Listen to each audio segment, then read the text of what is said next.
Okay. Yeah. Good afternoon. I'm really glad to be here on the 50th year of department. And today, I'll be sharing with you all some of our research on field of film because we are trying to use agricultural biomass to develop biodegradable plastics and then clean up the plastic mess. I'm pretty sure many of you are aware of the plastic issues. I'm going to share with you some of my thoughts as well. So I think it is very hard to imagine our life without plastics. Hope you all agree with me. Get up in the early morning and then turn off the alarm and then brush our teeth, comb our hair, and start the coffee. And then some of us even stretch out on the yoga. And we had to wear the clothes and then shoes, the glasses. How many of you could remember that our grandfather's glasses? They're heavy, very, very heavy. And whereas now these are weightless. They're expensive, that's a different issue, but it's weightless. They don't even leave any marks here. That's good. And we watch TV. All these things, there is one common thing. They're all made with plastics. Later, we drive to our office, but cars are made with plastic nowadays. Computers. And then nowadays, our whole life, whole world is here. Our world is this.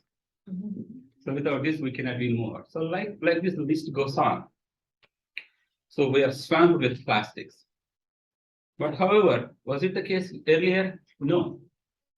Our products and then foods, you can see, they were predominantly using animal skin, bones, metals, fiber, wood, plastic, all these, some of biodegradable and natural materials people have been using it.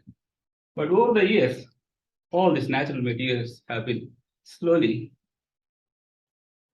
this plastic started replacing all those materials. Why?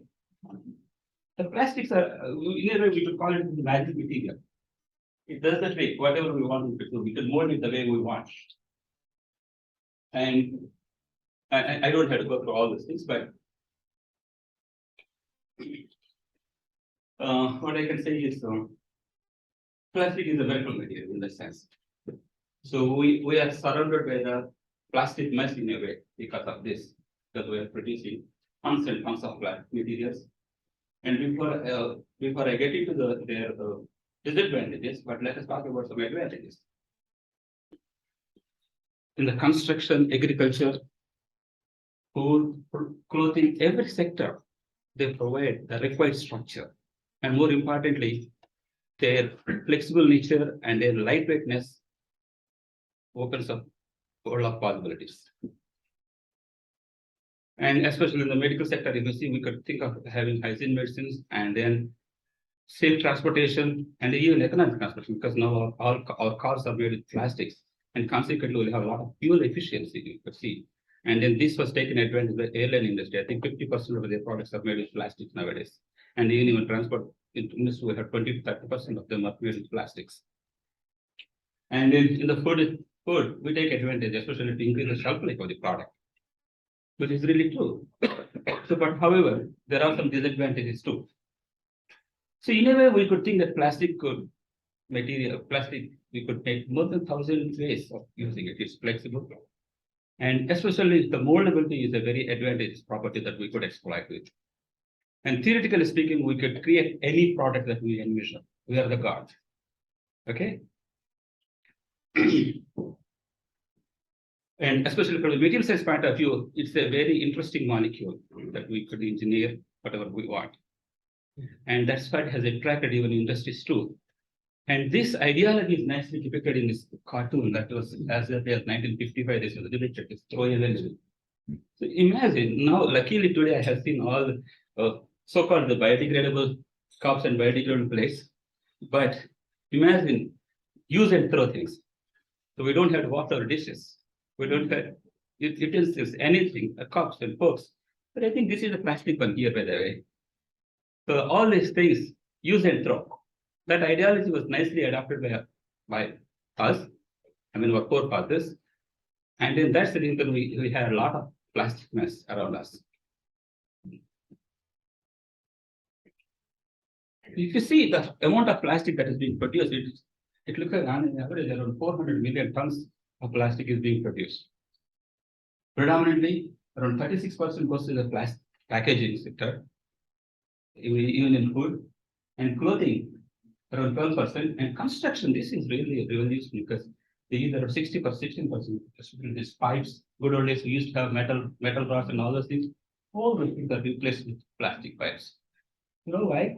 They provide the required structure, and more importantly, the durability. Our lifespan is only 100 years, maybe 120 years, we could call it as. But whereas these plastics could live for about 700 to 1000 years. So compared to us, they are atom bomb. We could call it as nothing wrong. And in transportation and in every sector, we are using it. Right? So what is, I'm saying that you have been using it. So what? What really happens is, as I said, it stays for about 700 to 1000 years. And consequently, it's not biodegradable. And consequently, there will be some issues that we have to deal with. People have not realized for a long time, but now we started realizing the ill effects of plastics. That's the reason we have to deal with it. So if you see, the plastic production is in line with the population growth.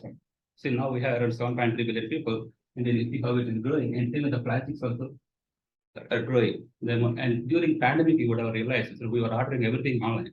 Amazon package more or less every day they used to deliver us. How much plastic wrap they would have used? It's very high. It's really going up. So all that whatever is being produced here, it looks like after 2018, we produced around 8,300 million tons of the plastic. Some is being recycled, some is being incinerated, but around 4,900 metric tons have been discarded. When we discard it, where does it go? We think that out of mind is out of sight. No way. It is somewhere stashed, either in the soil or it ends up in the ocean. Because it's a lightweight material. It can float around. Transportation is very easy. It can float around and ultimately it ends up in the ocean. And also, it has been projected that by 2050, we could have around 25 billion tons of plastic waste. Forget about the recycled one and our incinerated one. So this much is the waste. And also, it is projected that we'll have around 10 billion people on this planet. That means roughly each individual will have 2.5 metric tons. Any person who wants, I don't know whether he or she will inherit any property from their family, but just because they came to this world, they will be given us 2.5 metric tons of plastic waste. That is insane. So that we are giving them, we are welcoming them with this trash. It's per person. Yeah. And if you look at the end of the life of these plastics, it could get recycled, incinerated, landfill, dumped, and then it goes in the environment too. So all that it translates that we are using only about 9% of the big recycle, and then 12% incinerated, and we cannot burn all of them because that's not good for the environment. And remaining all the 79% is getting stashed in the soil of the people. Until 2018, China was gladly importing a lot of plastic waste. And after 2018, January, they stopped importing. They banned because they have a lot of mess to deal with. So countries now they're scratching their heads. How can we handle this plastic waste? And especially in US, we produce a lot of plastic waste. I think some time back, Turkey was also importing some of this plastic waste, but now they have their own issues, internal resistance. So literally no country could export their plastic waste. So they have to come up with novel ways of addressing it. So before I get into this novel ways of addressing this thing, let us see what are alternatives we have. That's what I'm focusing on. And also look at this. In the Atlantic Ocean, if you see, there are plastic islands that got stretched around miles and miles apart. It's hard to imagine. You think, yeah, I have thrown this plastic bottle, but your contribution here, ultimately to end up in the ocean. It takes a few years, maybe for the last 50 years, out of the mess that we have created that ended up in the plastic ocean, and then that is being eradicated so many creatures. For example, the food cartels, the straw, one of us have used, one is not worse, but maybe our forefathers, they ended up in the ocean, and it got stuck its nose, and then luckily these people are helping it, rescuing the cartel. But however, look at this poor bird. I don't think it will ever get there. It was not there. So, and now, if you see the amount of the single-use plastic that we are producing, every minute we are producing at least 10 million, more than that. So if you can tie them all and then wrap them, we can go around the earth 7 times in an hour. That is an issue. No, no, this is checking. Sorry. So that is that much of plastic we are generating. So we have seen some advantages, but if there is a way we could reduce at least this single-use plastic or some of these, hopefully we could reduce some of the contamination that we are bestowing to our mother. And especially it looks like in some of the oceans where you cannot see the pristine water, Lake Erie, and all those areas, we have trillions and trillions of microparticles of this microplastics or nanoplastics. It's very hard to imagine. The water is so clean, but still is filled with these microparticles of this plastic, because plastic takes really 700,000 years to biodegrade, but during the process, it could wither into small particles. And those particles, what will happen? All those microorganisms will try to swallow them, thinking that it is food, and then they cannot digest, and ultimately they will die. And then those small creatures could end up in the fish. And this study clearly shows that the presence of these microparticles in their gut. So why should we have to worry? Because ultimately that could be our food. So it reaches us.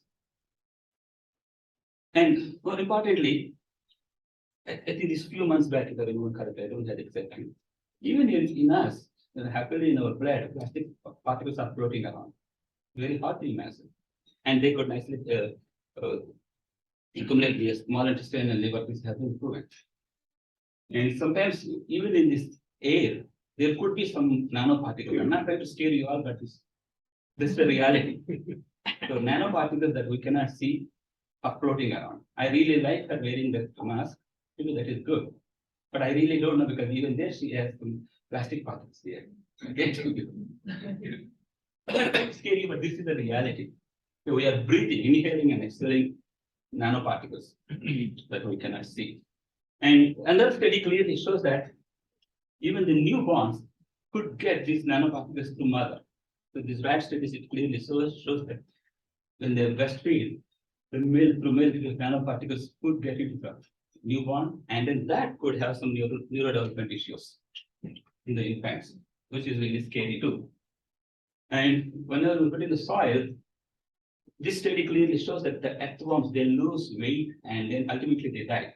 And we know they do a lot of good to the soil, but now we are losing them. We really don't know the reason what is really happening. Maybe these microparticles and nanoparticles are clogging those spaces, and then maybe these creatures are not able to breathe. Alternatively, there is one more thing, because during plastic production, we use varieties of toxic chemicals. Some of them are banned, but still we use them in the plastic because we wanted to create the product that we are interested in, right? So we do that during the process. Maybe all the toxic chemicals could be released slowly, and ultimately they could be killed too. So these are some of the chemicals that we use. I will not get into those, what are they, but these are really toxic chemicals which have been banned long back, but still we use them in plastic. The only thing is when these things are used as a plastic wrapper or food, and then some of them are proven to enter the food and then contaminate food, and then they're happily entering our body and then creating all sorts of issues. So one has to be really careful. And crop. Now the population is growing, and then we are trying to improve the crop yield. Unfortunately, it has been reported that these microparticles, these nanoparticles could nicely get into the stem roots, and then they further impact the plant growth. So which in turn will have effect on the yield. That defies the purpose of producing increase in the crop yield. And also, this study clearly shows all these fruits, some of the fruits and vegetables that we eat, they all undergo a lot of stress when they are exposed to these particles. And many of these particles, they end up in the vegetables that we have been consuming on a regular basis. And more interestingly, luckily I have not seen any bottled water. That's a really good sign. But we have the plastic containers, that is a different issue. But we drink water in the plastic bottle, right? Can you, once again, I'm not trying to scare you or something, but the reality is the water is filled with nanoparticles, around 6 to 100 nanometers. See here, Look at this nice, is there a way you could turn off the slides if you don't mind for a minute?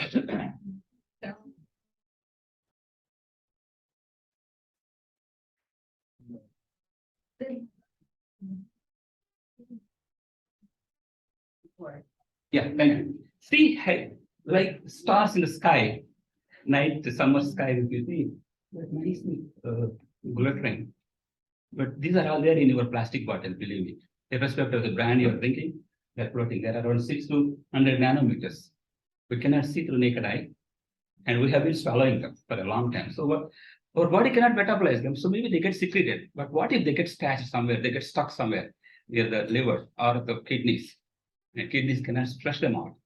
Then that could be the place to develop any cancer or something else. So these are some that you can turn on. Right? Thank you. So to sum up all, we have the plastic materials. If you don't properly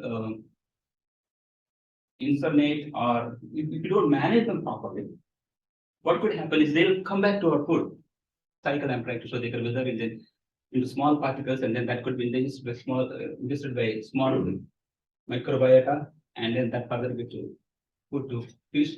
That could come back to us, and then they could end up in the grass. And then when our livestock they raise them through their milk and meat, it can come back to us. And then there are studies that have been proven that it gets into vegetables, lettuce that we are eating. So this is reality. I'm trying to say. I'm not trying to scare you all, but this is reality. So when I just found out all this, it's really scared to that, to frankly, because what is it I could eat now? I cannot leave this breathing air, so I had to have some food. But unknowingly, unknowingly, we have contaminated every part of food, or food chain, or anything else. Even now, even air is contaminated. So societies, governments have realized this, and then they started imposing restrictions on the plastic use. Especially now, glad to see that McDonald's and Starbucks, they are not using any more plastic straws. We have seen the Patel video, and then maybe that has the impact, and then now they're not serving any plastic straws. But there is a lot more need to be done, and governments are planning. But as a scientist, what is that we could do? So what are our possible alternatives? That's where I believe the alternative could come from cellulose, the plant material that is there just in our backyard. The cellulose is, if you look at this molecular structure, it's a very strong molecule. We use here everywhere. Cellulose we have been using for a long time. The interesting thing about cellulose is water insoluble. If you look at the network structure, the chains are very close. It so happens that separation is around 3.9 angstroms, and consequently, even water cannot penetrate. Because if water has to penetrate and solubilize everything, we need at least 5 to 6 angstrom space between the layer lines, so that water molecule could nicely go in hydrogen bond. So that luxury doesn't have here, and consequently, water cannot penetrate. The whole system is water insoluble. So this is one of the desirable properties. The plastics are not water insoluble; they are strong. Same thing we could get here too. So maybe this is the solution for us.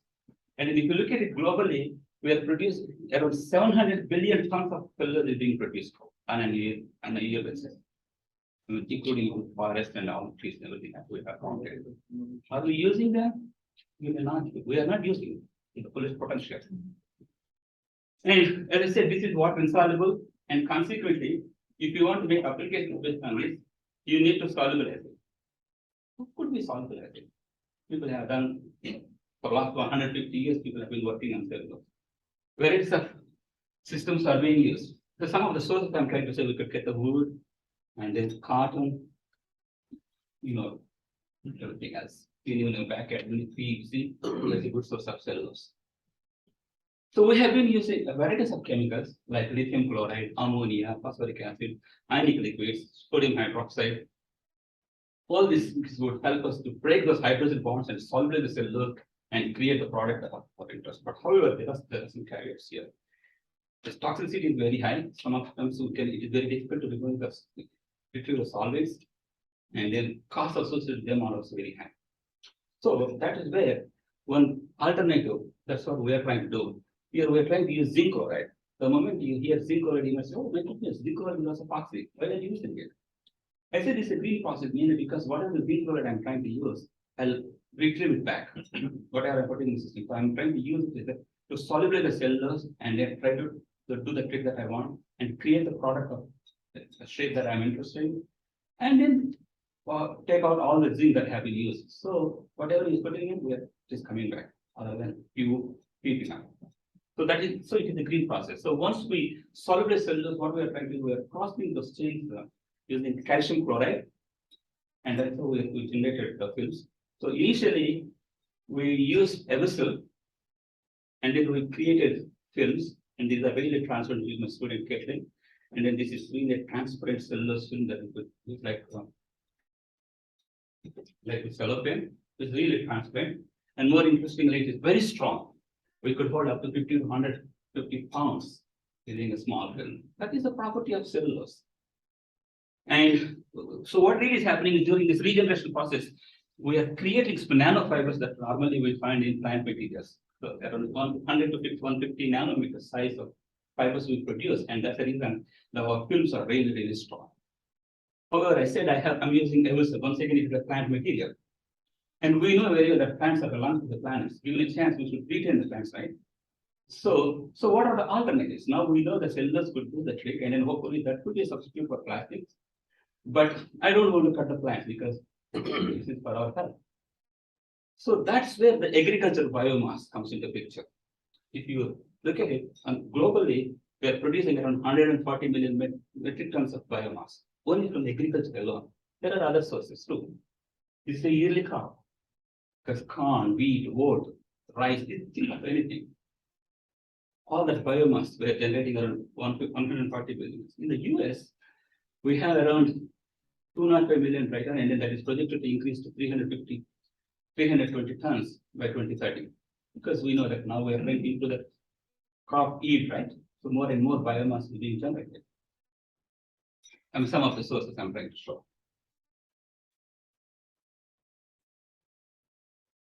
So if you look at the corn stover, it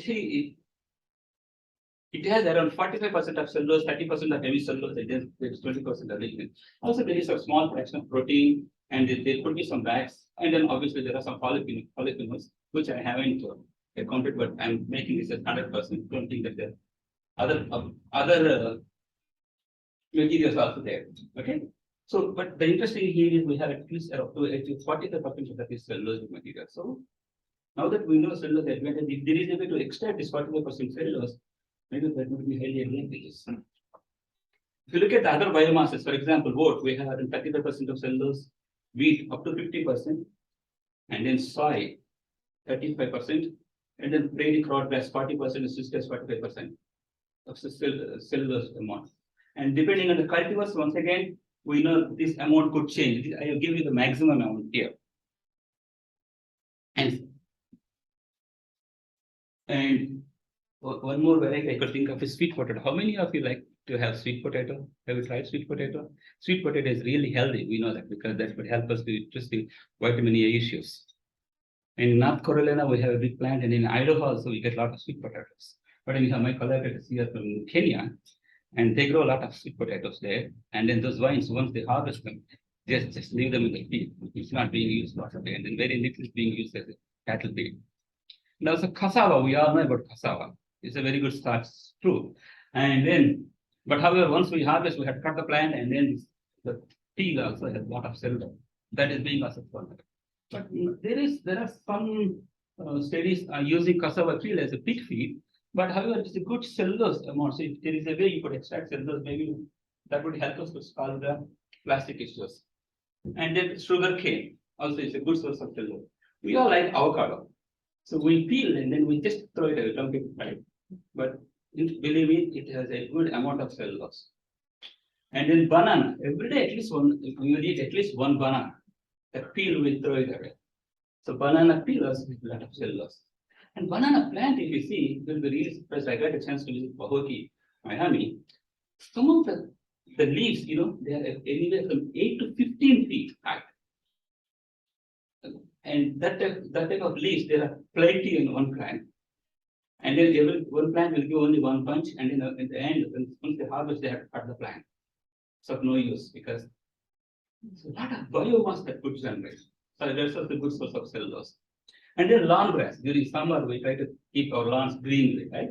And then we mow them on regular basis. And in the end, the grass we compost them, we just dump them. But believe me, it's a good source of cellulose. We could extract. These are some of the sources on a yearly basis we are producing on this planet. So that is once again part of the 700 billion tons that I said. So this, by using this renewable material, the sustainable materials, we don't have to cut any of those plants. And then we could make nice plastic replacing materials. This is what we are trying to do. So here I'm trying to show you the extracts that we have. This corn and all those things, that there are some polyphenols that are still present. That reason you are not seeing the white pure cellulose, but by changing the extraction process, we can get a pure white cellulose like we have a cotton. But here we are trying to focus one extraction protocol and see what changes are there. And one more thing, I said this biomass we could use it as a. I'm trying to focus. I'm trying to convince you all that the biomass from the agriculture sector we could use it as a material, but farmers don't like it. To be frank with you, they don't like it because they try to give it back to motherland, mainly because that could help them improve the soil quality. So especially when I talk to some of the farmers, they were really mad at me. And especially the soybean farmers, when you talk to them, you should be really careful because they would like to give back all the biomass in the field because that improves the soil quality. So, but I try to convince them that, hey, we don't need all, we need only a fraction of it. That does that way. And then using this, now we made films, and then see the film is really transparent. The films are really transparent. And then also during extraction process, we could try to retain some of the hemicellulose and lignin in them. So that could also improve the cell that we were studying. And you could see a wide varieties of films. And more interestingly, when you have the lignin in them, believe me, they could block the UV radiation. And more recently, we even extracted cellulose from spent coffee grounds. We drink coffee, like everyone drinks coffee, everyone of them. We are coffee lovers, many of us, we call it as. But once you drink the coffee, what is the residue? Where is it going? It will go to trash, ultimately it's a landfill. But that's the gold to the science. We could extract cellulose and make films, plastic replacing films that has antioxidant properties, antibacterial properties, and also UV blocking properties.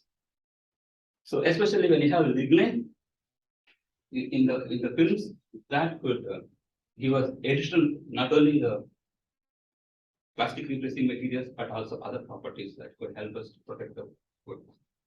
But however, to be frank with you, I should make that, I should prove with you, frank with you, the flexibility of the films is not high. In the cellophane tapes, you could stretch them, right? But however, the bio-based films, they're really strong, but however, we don't have enough elongation. That is the research that needs to be done. But more interestingly, these materials, once you put them in the soil, they'll disappear. Now, 30 to 60 days, if you maintain around 25% moisture, it disappears. On the other hand, if you are in a desert, 12% or 6% of moisture, still okay. It takes more than 4 months. We have seen those conditions also, it disappears. That is the property of cellulose. That's what is happening. Once it goes to soil, it gets disintegrated. Same thing, our films also, they biodegrade effectively. And more interestingly, the stem cell strength, for example, rice cellulose with one of the combinations, we got around 17 megapascals, and then lawn grass, 35 megapascals. This should convince you that they are really, really strong. But as I said, the elongation is one thing that we need to address. Hopefully that we'll have a solution in a couple of years. Well, not say tomorrow, but a couple of years. And we are also making some products based on this, and plates like this, plates like this. And then these fillets are really strong. They're white in color. The only thing is they have to be pressed at high pressure, that is 2 into. And we are also making some beads, the cellulose beads that have a very different applications. The beads could be used to capture the water nutrients. And some of them they call it as water contaminants, nitrates and phosphate in the water. We know that leads to algal blooms. Because we use a lot of fertilizers for our crop to increase the crop yield. But we know all the fertilizer is not being used by the plant, and then that goes and joins the runoff, and then ultimately we have algal blooms. So if there is that's the way we could try to minimize and capture those nutrients. That would be really advantageous. We are trying to use these beads to capture those nutrients, and then in the case of phosphate, we could have capture around 98% and nitrate 30 to 40%. The advantage there is being biodegradable. Once we recapture those phosphates and nutrients, we could put back these weeds in the field as a fertilizer, and then hopefully that does the trick. And also we could use this piece to even the nitrogen fixation, because we know that the legumes, they have the nodules that fixes around 70% of the nitrogen needs. But in the cereal crops, we have to add fertilizers. And then once we add fertilizers, we have all the issues that I just highlighted. And that's where we could even use this bees. I will not tell how, but we are working on it. So we could use these bees to nitrogen fixers. So there are a lot of applications one can imagine. And more importantly, now we all know that the puzzle 2 years, the price baskets are increasing. So we are actively scouting for alternatives for petrol-based products. And that's where essentially I believe this cellulose residue from agricultural biogas does the required trick for us. And also more importantly, now it's very difficult to replace all the plastics that we have around, especially in the medical sector. Now we have seen the advantage, so there is no point in asking them to move away from plastics. But at least in the food sector, hopefully we could reduce the use of plastics. In fact, many investors in food companies, they are asking their companies to move away from the plastic and come up with plastic alternatives. And that's where I believe this cellulose will have a lot of potential. And if there is a way our research could contribute farmers, I think that is really good. That's what I sincerely believe, and that's what I envision too. And for example, in the case of corn, every acre will produce 1 ton of biomass.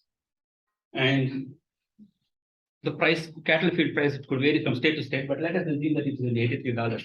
Suppose a farmer has 100 acres, he could get maximum revenue of $83,000, provided we use all that biomass for cellulose extraction.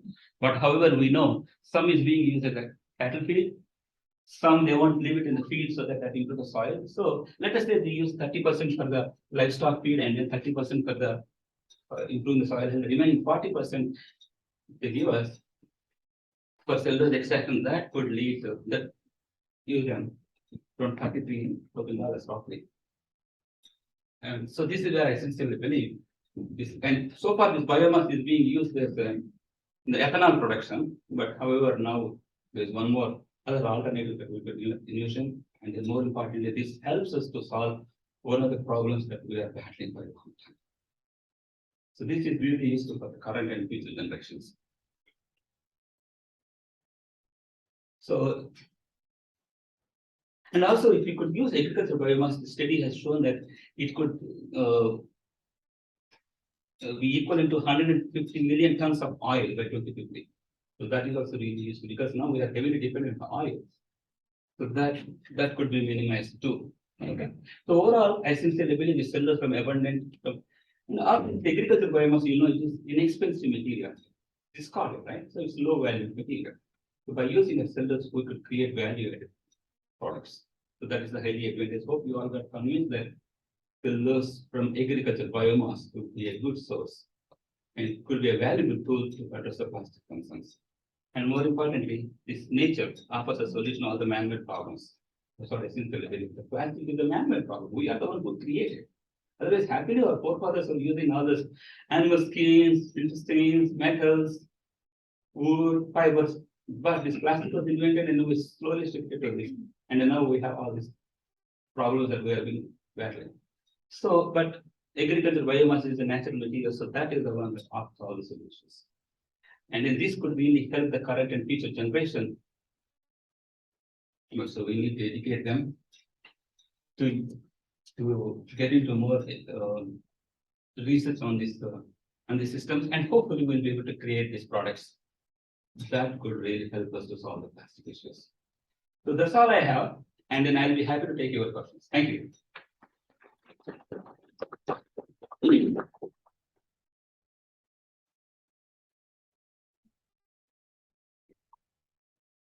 The cost, let's say, per metric ton of cellulose production, what's the ballpark cost? Is it sustainable from the cost point of view? Yeah, Yes, at this moment, I don't have the numbers, but we are still working on the LCA and the TEA. And hopefully in about 6 months, I'll have enough. But I sincerely believe it will be sustainable, at least because when you see the advantages, yep. so I think it will be advantageous. But I don't have answer yet. We are still working. It looks a very attractive solution, but how the adoption will happen in terms of the commercially feasible. I completely agree with you, but now we don't have any option, my friend. Because now because plastic is really causing a lot of issues Yep, yep. and health issues, environmental issues. Somehow we have to come with a brilliant solution, and that's where I sincerely is technical to biomass.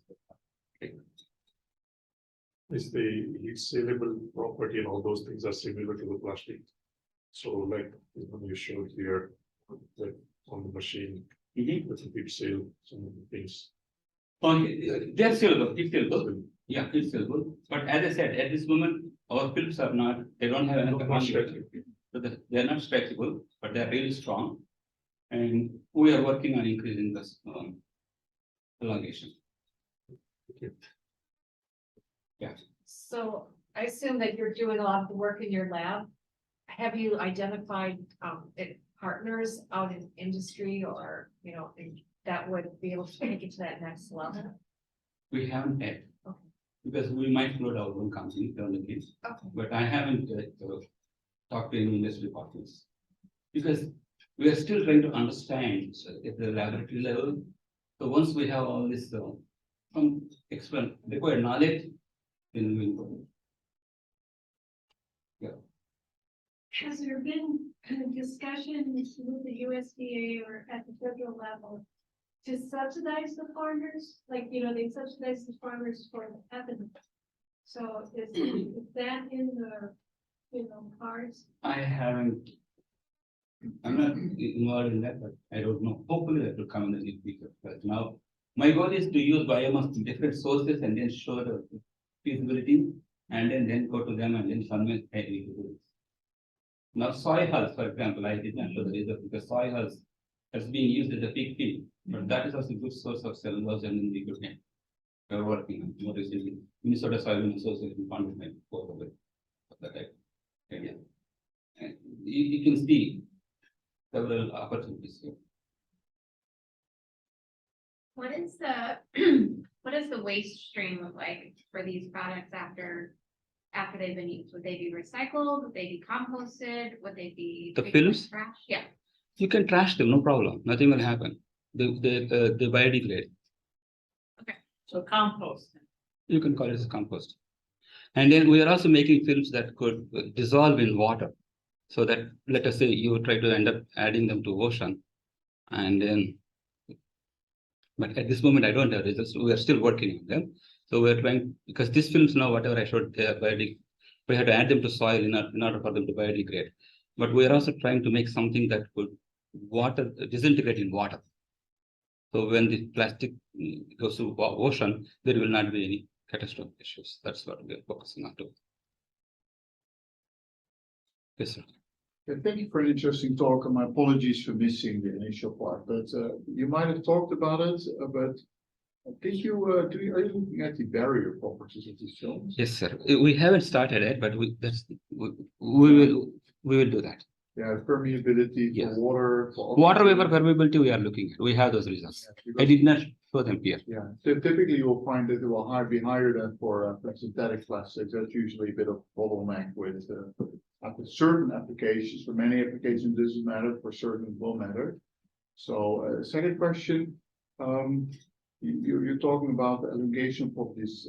Are you also exploring how to plasticize this film? Because normal polymers are also very brittle. They're always compounded with plasticizers. Sure.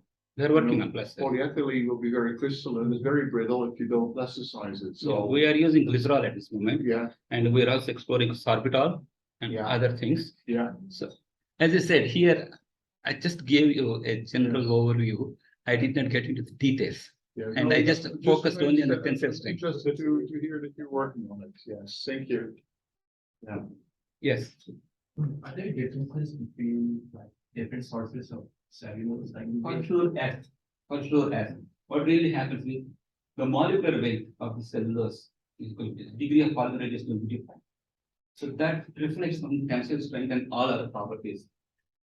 For example, water vapor permeability or gas permeability, everything will be for sure. And I don't have the molecular weight, but we have only chemical linkages of these things, but I hopefully will be able to get the molecular weight also. Then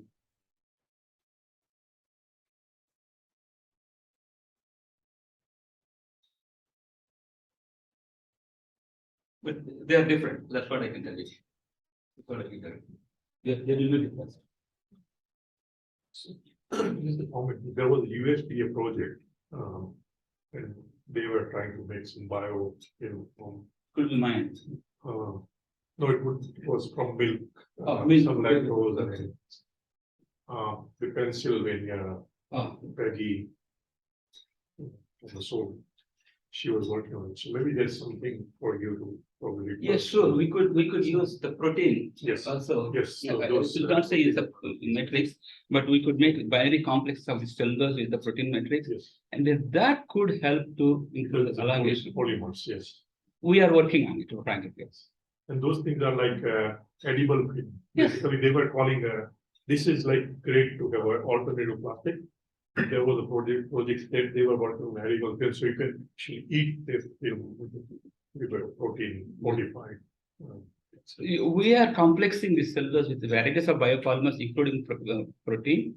But as I said, I am not sharing all the results because Yeah, here I just want to give you a problem and how we could solve it. That is the main focus here. But I think if I bring in all those details, I don't know how many I could be. I might be boring you all. That's the reason I did not bring those No, results. that's great. I just want to make a, because I know that there was a project going, so.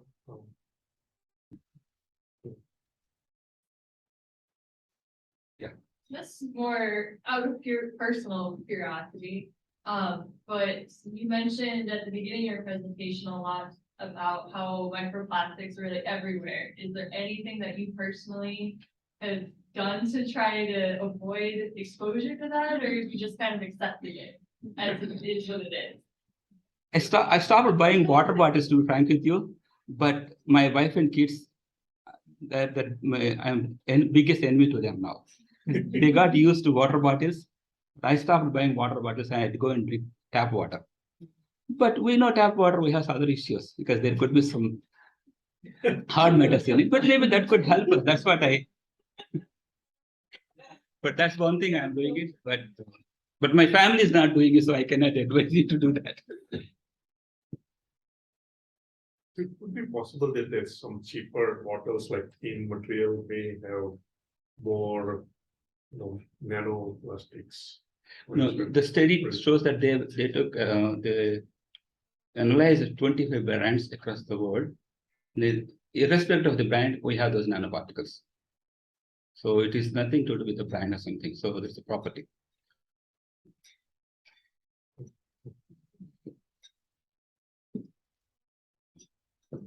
Thank you. Thank you so much.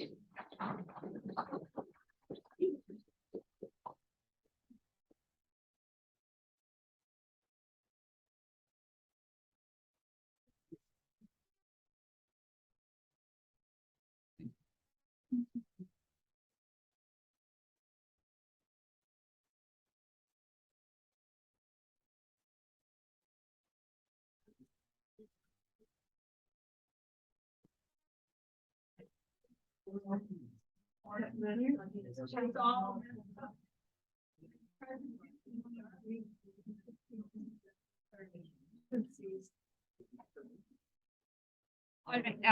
you want to go ahead?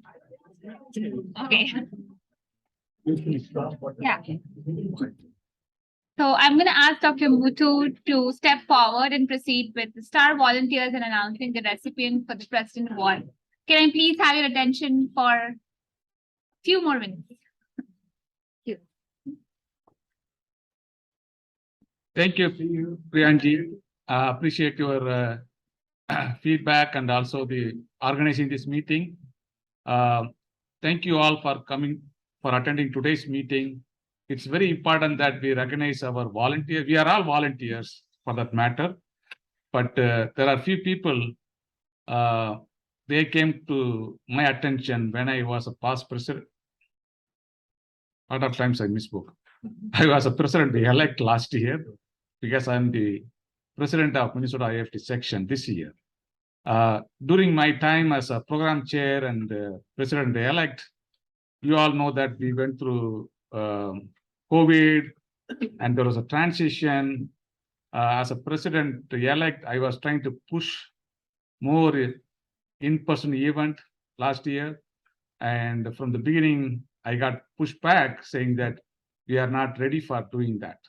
So we end up doing a lot of Zoom meetings, a lot of programs we did through Zoom meeting. And one person who stood behind next to me saying that, Muthu, we have to do this student recognition night as an in-person event. So that person is one of the star volunteer for this evening recognition. And that person is none other than our own Lindsay Pudding. Lindsay?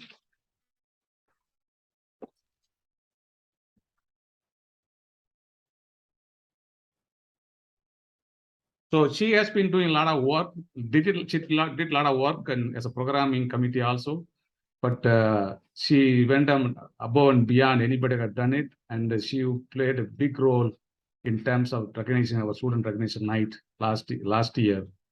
And then Mason also helped, and he volunteered to host that in their facility. And he single-handedly did that. He said, Muthu, I am next to you, I will support you, I will get the permission.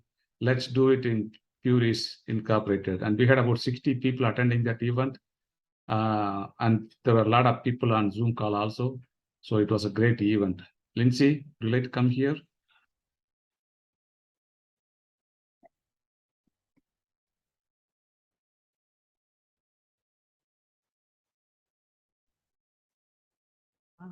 Small token of appreciation for your hard work. Thank you, Lindsay. Appreciate it.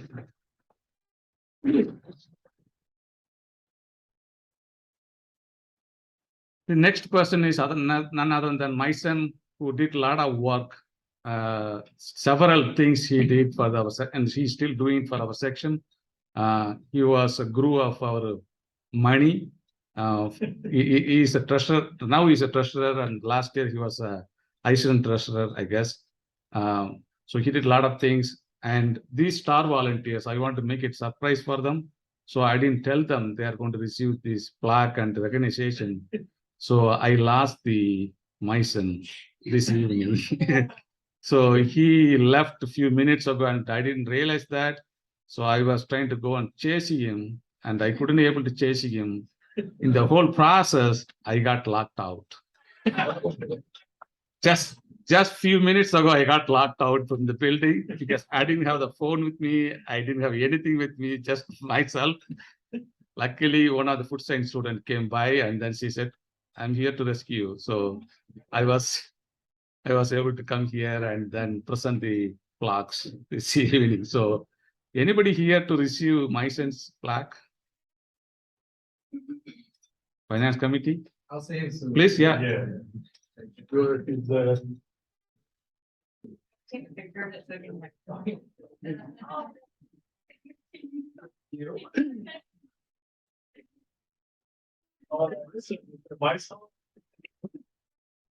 Thank I you. gotta get the plaque in there. Thank you. Thank you.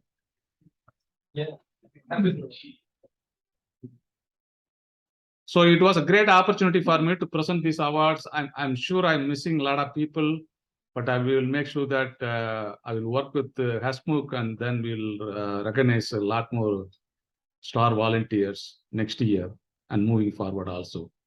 Now it's time for us to recognize our President Award winner.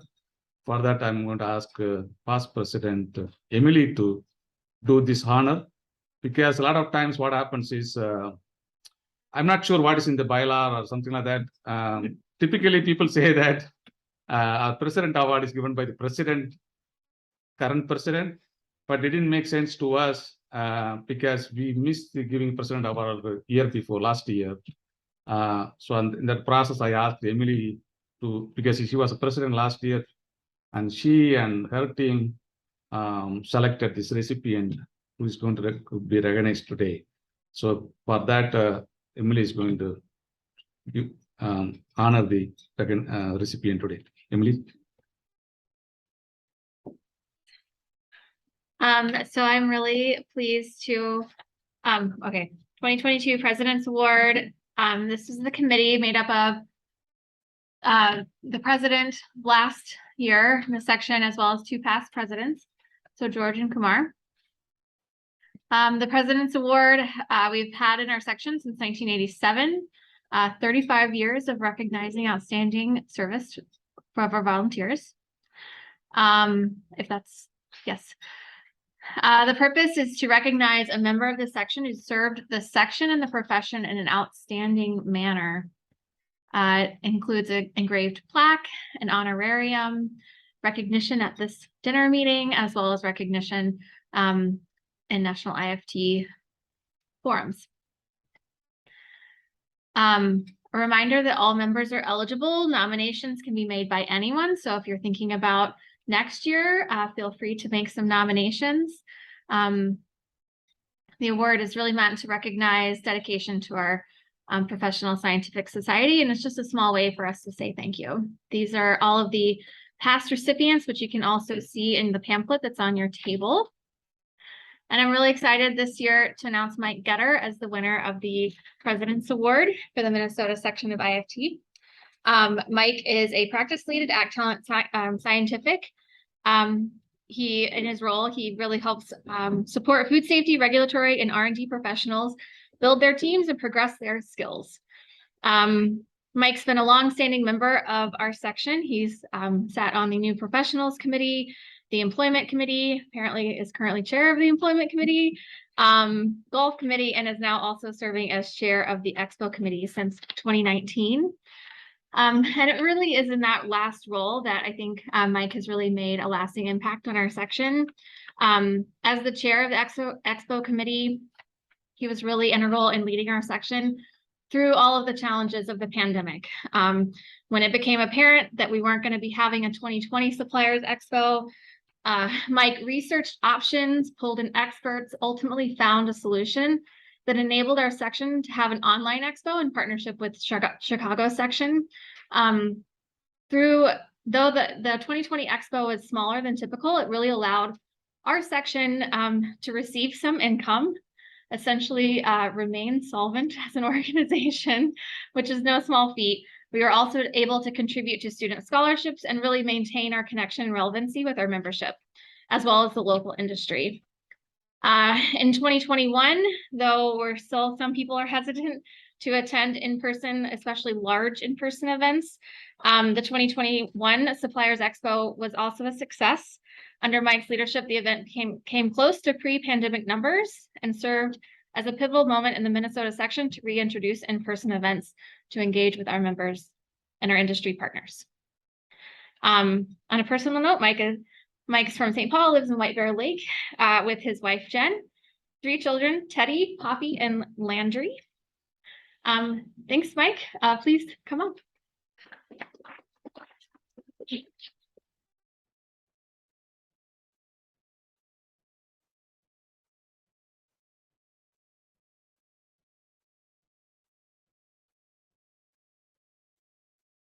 Anything? Is that it? Oh, yeah. Okay, we've got a different slide. It's not a slide. Okay, there's more. We always do a very formal handover of presidency from past president like that. We didn't do that for the last 2 years. At least we didn't do that. From my knowledge, we didn't do that last year. So there is outstanding recognition need to be done. So I'm going to give the gavel to Emily as if she's the incoming president and I was a past president. So Emily, congratulations. Now that the term is over, so I like to thank you for your outstanding volunteerism for our Minnesota section. And she put in a lot of hours in terms of doing board meeting and attending programming and everything. So for that, thank you, Emily. Good work. Thank you.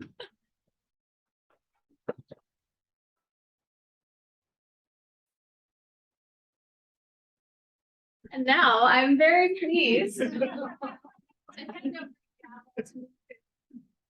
As our current Minnesota Section President.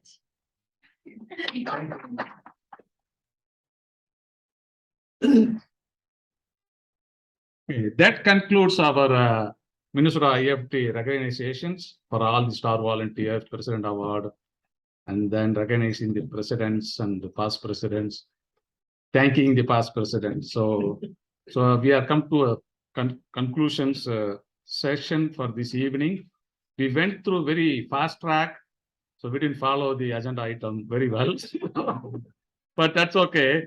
I wish I would have known this one. If I'd have known this one, I should have taken 8 o'clock flight to Atlanta this night. But previous program will be over by 8 o'clock only, so I couldn't take the night flight. But I will do it tomorrow morning. All in all, well-attended meeting, recognizing all the things, schedule conflict, everything comes. People attended in person, and then there are a few people attended Zoom section also. It's a lot of work for the 3NG, Mary and their group to put together these things, because a lot of planning and 3NG students are very new people. They are not very pro in these things, but they always do great things. I mean, at the end, everything will work very well. That's what I tell my students also. You start doing that, go with the flow, things should be just fine. So thank you for all the things you guys done it. Appreciate that. Thanks for the invitation to host this in your building. Thank you, sir. Appreciate department head. So hopefully we know more people will come for 50th anniversary celebration next week. Yeah, that looks very good. Definitely all are invited. Next week, Thursday, 50th anniversary celebration, East Bank campus in the Conference Union and the Campus Club. Going to be a great event. It will be a pleasure to also host future events of the MNIFT here, because I think that's really, we're still part of that, that important initiative. It definitely be a pleasure to have everybody here on campus as well. Thank you. Yeah, we will take the invitation consideration, and then because we need to move around the state and the different states like that. So thank you for the offer. We're looking for the venues anyway, so that's a timely call. Yeah. So thank you. And then we have a good group of committee members. They are doing a lot of planning for the new programming for upcoming years, upcoming months, not years. But most importantly, the next event is October 12th. Wednesday, we usually do it on Tuesday. I think last year we did Tuesday. This year happened to be on Wednesday, October 12th, 1 to 5 p.m. Suppliers Expo. It's going to be a great event. There is more than 180 exhibitors going to be there. We are expecting at most 200 exhibitors there. So a lot of people are going to be there, a lot of opportunity for the students. Please encourage your students, bus them to convention center, if possible. So it's time to show our strength, our populations. Lindsay? Which is Research Chefs Association, or Research Chefs Association. Their chapter in the Twin Cities is hosting a network happy hour the night before on our behalf. So I encourage you guys all to come to that as well. I believe it's Is that free? Yeah. Yeah, so that's great, great. so. I mean, and there's two associations that can kind of come get together, and we can kind of make members and all sorts of. So I encourage everyone to go to that too. Yeah, and also because it's going to be on Wednesday, I will talk to Jana, and we are planning to bring at least 15 people from South Dakota State University, like what it last year. Well, at least I will drive my van, 15 passenger van, but we will see if we get more crowd, I can arrange for a bus so that I don't have to drive. Driver will be there, right? So, but that's what our plan is. So hopefully we can get some from North Dakota also. So that will be a great event. So there are more programs to come, and look for our email communications and to participate as much as you can, and help us out to grow also. So bring in more members to our section. That's always a good thing to have. Good to see you, Dana. We have another Dana in our section. I saw your registration this morning, I think, yesterday. I don't remember exactly, but so you joined here. Oh, nice. Dana is an undergrad student from SDSU. She got the scholarship last year, this year, right? Yep. So, yeah, small world. Yeah, exactly. No, when we are neighbors, right? So, exactly. So, any last minute things anybody want to share? Hearing none. Thank you all for coming. It's a great event. Thank you for all your support. You all have a great night and safe travels. See you guys next month. Thank you.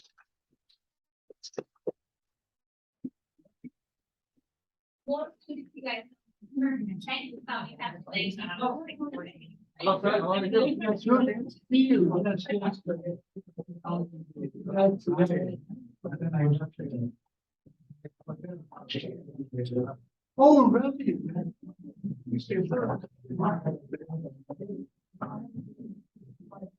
Morning. Yeah.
Almost like well,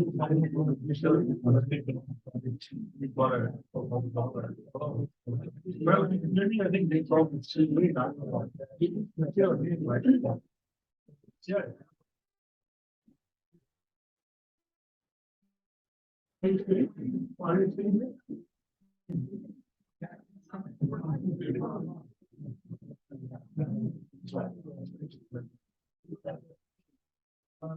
It's done.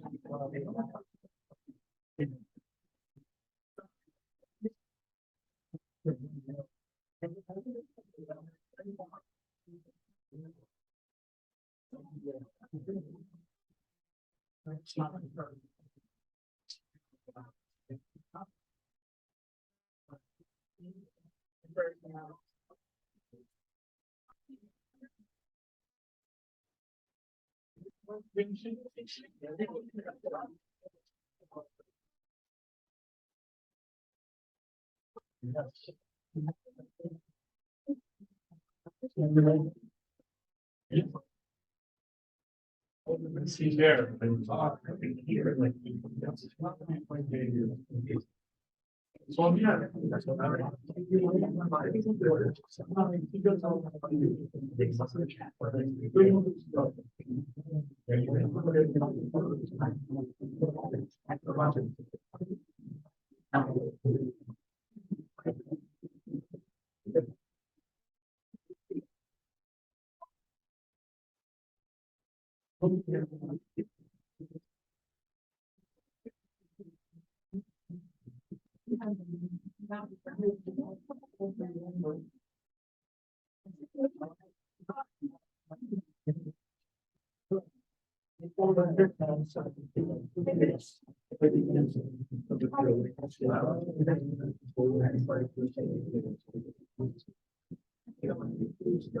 And then walk through the